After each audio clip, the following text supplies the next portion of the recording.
Okay, so in thinking about this research project, I immediately knew that I wanted to write about the feminist perspective in the 18th century British literature that we read.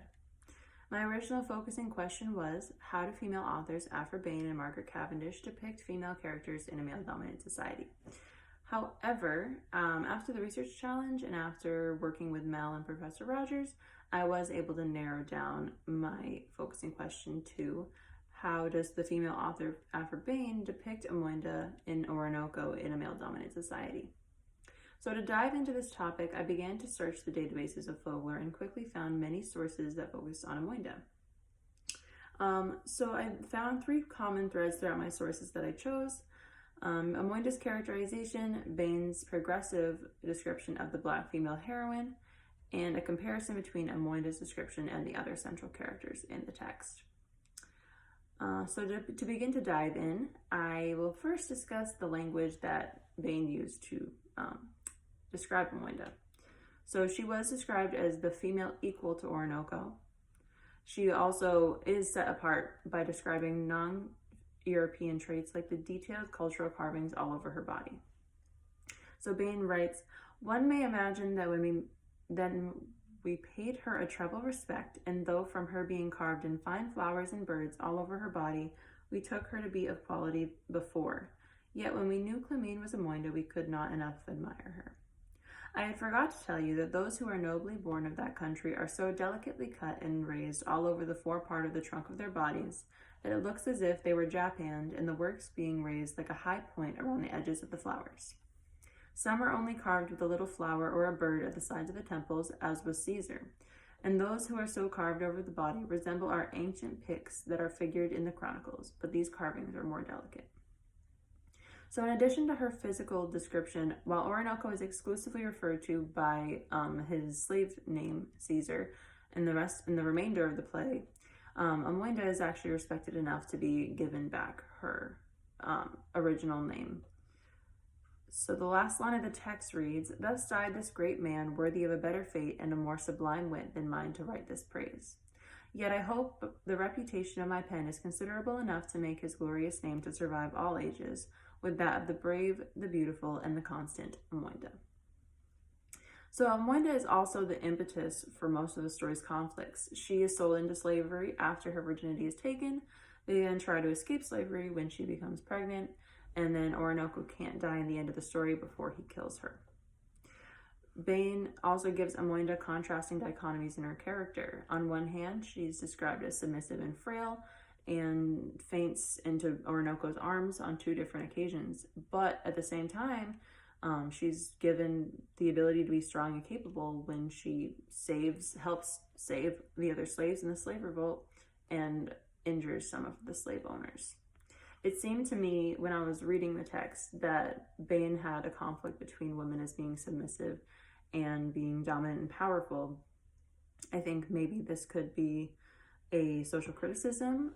Perhaps she is trying to say that women are capable of being strong and powerful, but they are allowing themselves, as Bain would think, allowing themselves to be dominated by the patriarchal society that we live in.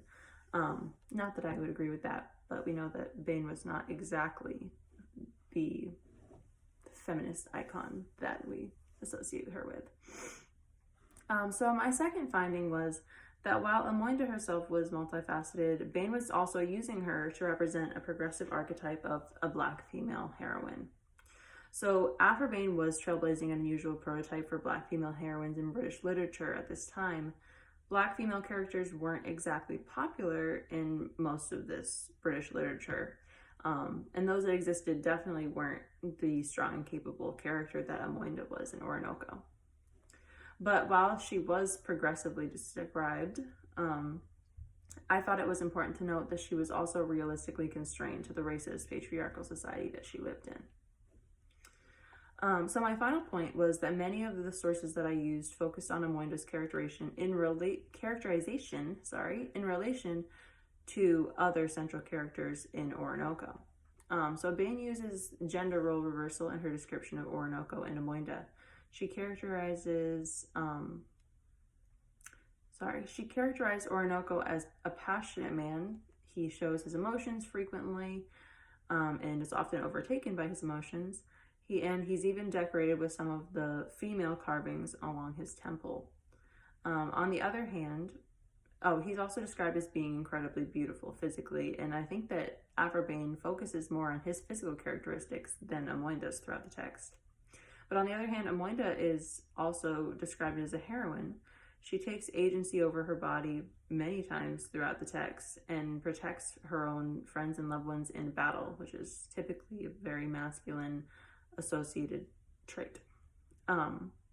So after reading what the other researchers had to say about Amoinda, I was finally comfortable making my own thesis, that Amoinda is the protagonist of Oroonoko, not Oroonoko himself.